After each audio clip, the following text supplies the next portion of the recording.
आप देख रहे हैं हमारा YouTube चैनल दी सच्चा भारत और आज के इस बुलेटिन में आपका स्वागत है। खुलासा, अवैध संबंधों में पति था रोड़ा, पत्नी ने भाई, मामा व रिश्तेदार की मदद से की हत्या।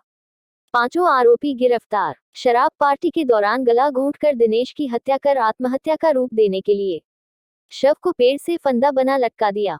बगड़ी नगर थाना पुलिस ने गुड़ाकला गांव में 24 वर्षीय दिनेश नायक पुत्र गुनेश राम की हत्या का 12 घंटे में ही राजफाश करते हुए 5 आरोपियों को गिरफ्तार कर लिया। गुरुवार रात करीब 9 बजे शराब पार्टी के दौरान गला घोंटकर दिनेश की हत्या की और आत्महत्या का रूप देने के लिए शव को पेड़ से फंदा बना लटका दिया। आरोपियों का नशा थोड़ा कम हुआ तो उन्होंने हादसे का रूप देने के लिए पेड़ से उतारकर शव को सड़क किनारे फेंक दिया, जिससे यह हादसा लगे। आज की लेटेस्ट न्यूज अपडेट्स में हम जानेंगे पीएम मोदी ने की दुनिया के सबसे बड़े वैक्सीनेशन अभियान की शुरुआत। अब 15 मई से लागू होगी व्हाट्सएप की नई पॉलिसी। ऑस्ट्रेलिया के खिलाफ भारतीय टीम ने पहली पारी में 2 विकेट पर 62 रन बनाए। बीजेपी नेताओं ने की वेब सीरीज तांडव पर बैन लगाने की मांग और ऐसी तमाम बड़ी खबरों पर डालेंगे नजर। तो चलिए फटाफट शुरुआत करते हैं। प्रधानमंत्री नरेंद्र मोदी ने शनिवार सुबह 11:05 पर वीडियो कॉन्फ्रेंसिंग के जरिए दुनिया के सबसे बड़े कोरोना वैक्सीनेशन अभियान की शुरुआत की। सर्वे भवन्तु सुखिनः सर्वे सन्तु निरामयाः श्लोक से कार्यक्रम शुरू हुआ। वैक्सीनेशन की शुरुआत में 35 मिनट के भाषण में पीएम मोदी ने कहा कि वैक्सीन बहुत ही कम समय में आ गई है। पहले चरण में 3 करोड़ लोगों को वैक्सीन लगाई जाएगी। उन्होंने कहा कि दुनिया के 100 देशों की तो इतनी आबादी भी नहीं है। संबोधन के दौरान प्रधानमंत्री भावुक भी हो गए। कहा कि हमें बचाने के लिए कई लोगों ने प्राण संकट में डाल दिए, इसलिए पहला टीका स्वास्थ्य सेवा से जुड़े लोगों को लगाकर एक तरह से समाज अपना ऋण चुका रहा है। यह कृतज्ञ राष्ट्र की उनके लिए आदरांजलि है। साथ ही मोदी ने आगाह किया कि एक डोज लग गया और दूसरा भूल गए, ऐसी गलती मत करना। अभियान के पहले दिन 3,15,037 लोगों को टीका लगाने का टारगेट था, पर कुल 3,351 सेंटर्स पर 1,91,181 लोगों का ही वैक्सीनेशन हो पाया। टीकाकरण अभियान की शुरुआत के साथ ही इस पर सियासत भी शुरू हो गई। कांग्रेस ने केंद्र सरकार पर हमला बोलते हुए कहा कि फेज 3 के ट्रायल के बिना ही वैक्सीन को इमरजेंसी अप्रूवल दिया गया। अगर वैक्सीन इतनी ही भरोसेमंद है तो सरकार से जुड़े लोग इसका डोज क्यों नहीं लगवा रहे। देश में शुक्रवार को कोरोना संक्रमण के 15,151 केस आए। 16,801 मरीज ठीक हुए और 176 की मौत हुई। यह लगातार 9वां दिन था जब 20,000 से कम केस आए। वहीं दुनिया में कोरोना मरीजों का आंकड़ा अब 9 करोड़ 43 लाख से ज्यादा हो गया है। 6 करोड़ 73 लाख से ज्यादा लोग ठीक हो चुके हैं। अब तक 20,17,000 से अधिक लोग अपनी जान गंवा चुके हैं। कृषि कानूनों पर किसान संगठनों और केंद्र सरकार के बीच बात बनती नजर नहीं आ रही है। भारतीय किसान यूनियन लोक शक्ति ने शनिवार को सुप्रीम कोर्ट से कृषि कानूनों पर बात करने के लिए बनाई कमेटी के मेंबर्स को नए कानून का समर्थक बताया और उन्हें बदलने की मांग की। इस बीच राष्ट्रीय जांच एजेंसी एनआईए ने किसान आंदोलन में सक्रिय 20 लोगों को समन भेजे हैं। यह समन 15 दिसंबर 2020 को सिख फॉर जस्टिस एसएफजे के खिलाफ दर्ज एक मुकदमे के संबंध में भेजे गए हैं। वहीं किसान नेताओं का कहना है कि सरकार किसानों की 26 जनवरी की ट्रैक्टर परेड की घोषणा से घबराई हुई है, इसलिए हड़बड़ाहट में ऐसे कदम उठा रही है। किसान संगठन जल्द ही इस बारे में प्रेस कॉन्फ्रेंस भी कर सकते हैं। प्रधानमंत्री नरेंद्र मोदी ने शनिवार को प्रारंभ स्टार्टअप इंडिया इंटरनेशनल समिट को वीडियो कॉन्फ्रेंसिंग के जरिए संबोधित किया। इसका आयोजन कॉमर्स मिनिस्ट्री के department for promotion of industries and internal trade की तरफ से किया गया। 2 दिन के कार्यक्रम के आखिरी दिन पीएम ने bay of Bengal initiative for multi sectoral technical and economic cooperation यानी बिम्स्टेक के युवा इन्वेंटरों से बात की। बिम्स्टेक देशों में बांग्लादेश, भूटान, इंडिया, म्यांमार, नेपाल, श्रीलंका और थाईलैंड आते हैं।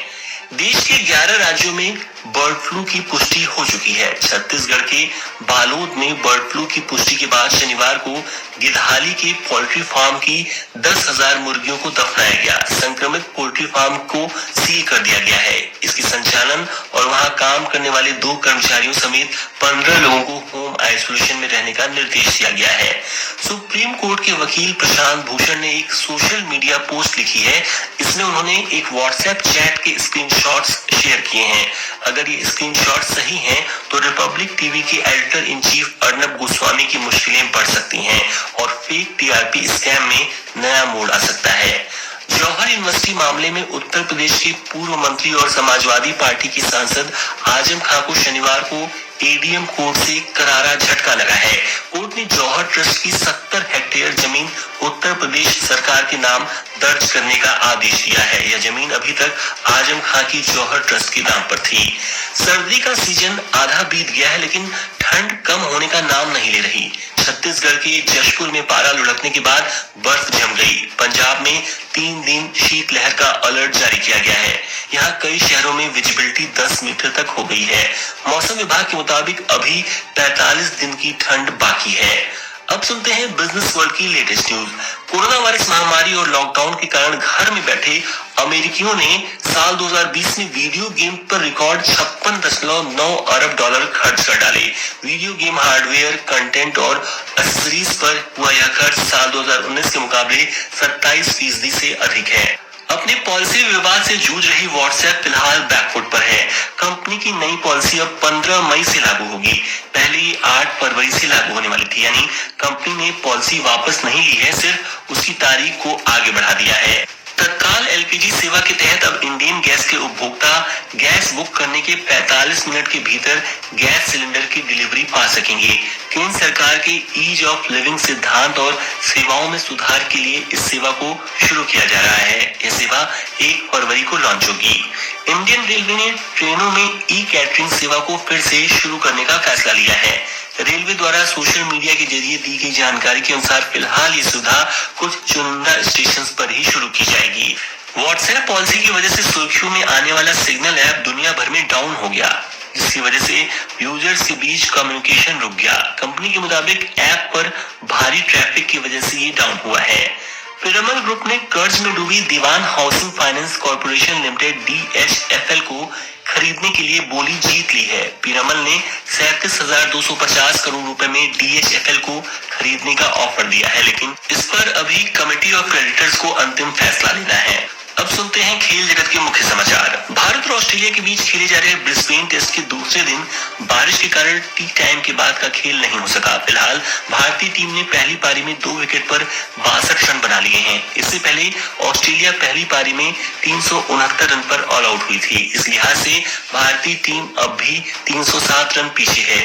चेतेश्वर पुजारा 8 और अजिंक्य रहाणे 2 रन पर नाबाद हैं। भारतीय टीम की शुरुआत अच्छी नहीं रही थी। टीम ने 11 रन पर ही पहला विकेट गंवा दिया था। ओपनर शुभमन गिल 7 रन बनाकर पवेलियन लौट गए थे। रोहित शर्मा 44 रन बनाकर आउट हुए। दूसरे दिन ऑस्ट्रेलिया ने 5 विकेट पर 274 रन से आगे खेलना शुरू किया। टिम पेन और कैमरून ग्रीन ने तेज शुरुआत दी और दोनों के बीच छठे विकेट के लिए 98 रन की पार्टनरशिप हुई। ऑस्ट्रेलिया का स्कोर 311 रन पर 5 विकेट ही था, लेकिन टीम ने अगले 58 रन बनाने में 5 विकेट गंवा दिए। डेब्यू मैच खेल रहे तेज गेंदबाज टी नटराजन और स्पिनर वॉशिंगटन सुंदर ने 3-3 विकेट लिए। पेसर शार्दुल ठाकुर को भी 3 विकेट मिले। साल का पहला grand slam tournament Australian open corona की वजह से मुश्किलों में पड़ता दिख रहा है। टूर्नामेंट से 22 दिन पहले प्लेयर्स और स्टाफ को मेलबर्न लाने वाले 2 चार्टर्ड प्लेन में कोरोना के 3 मामले सामने आए हैं। इसके बाद पूर्व वर्ल्ड नंबर 1 बेलारूस की विक्टोरिया अजरांकी समेत 47 खिलाड़ियों को क्वारंटाइन कर दिया गया है। इन सभी खिलाड़ियों को अगले 14 दिन तक उनके होटल रूम से निकलने की इजाजत नहीं होगी। ऑस्ट्रेलियन ओपन 8 फरवरी से शुरू होगा। टीम इंडिया के ऑलराउंडर हार्दिक और कुणाल पांड्या के पिता हिमांशु भाई पांड्या का शनिवार सुबह निधन हो गया। उन्हें वडोदरा स्थित अपने घर में हार्ट अटैक आया था। मुश्ताक अली ट्रॉफी खेल रहे कुणाल बायो बबल छोड़कर घर चले गए, जबकि हार्दिक दोपहर तक मुंबई से वडोदरा पहुंचे। कल जैसा नामांकन का अंतिम चरण था वो पूरा हुआ। भारतीय जनता पार्टी इन सभी 90 निकायों में